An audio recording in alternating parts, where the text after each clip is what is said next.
It had been 16 years since the Tennessee Volunteers knocked off the Alabama Crimson Tide in the third Saturday of October rivalry, and this year's matchup was one for the record books as Bryce Young and Hendon Hooker exchanged blows in the highest-scoring Bama-Tennessee matchup in history.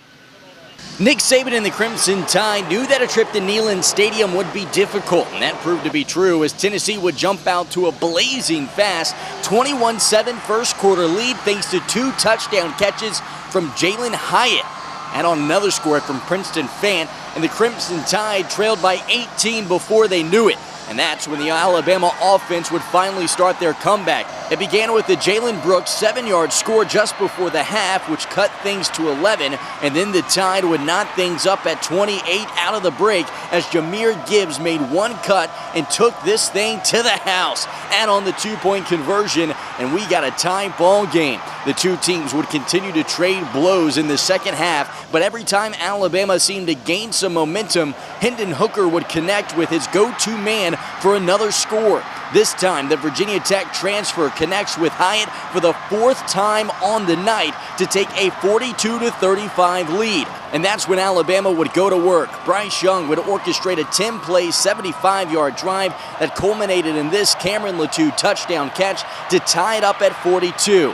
Then just 3 plays later, the Tide would take the lead as a bad exchange from Hooker was picked up by Dallas Turner. He takes it 11 yards to the house, and Alabama is in the driver's seat 49-42. But it seemed like every time Tennessee needed a big play, they got it. 4th and 5, and Hooker would look deep, but a pass interference from Malachi Moore would give the Vols another life, and they would take advantage. Hooker back to pass from the 13. He connects with Wyatt once more, his 5th touchdown catch of the game to tie things up at 49 apiece. But with 3:26 left on the clock, Heisman winner Bryce Young put his team in field goal position for a chance to win. But Will Reichert's 50-yard attempt is no good, and the Vols had some life. But with just 15 seconds left on the clock, Hooker connected on 2 passes, including this incredible grab from Brew McCoy to set up a 40-yard field goal attempt.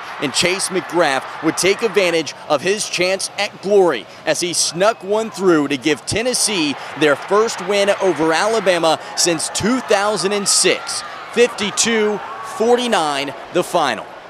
You know, there's no room for error in the West. We went out in the West, we can win the West, and, you know, still have a chance to go to the SEC championship game. So, but I think the key to the drill is you got to learn from these experiences.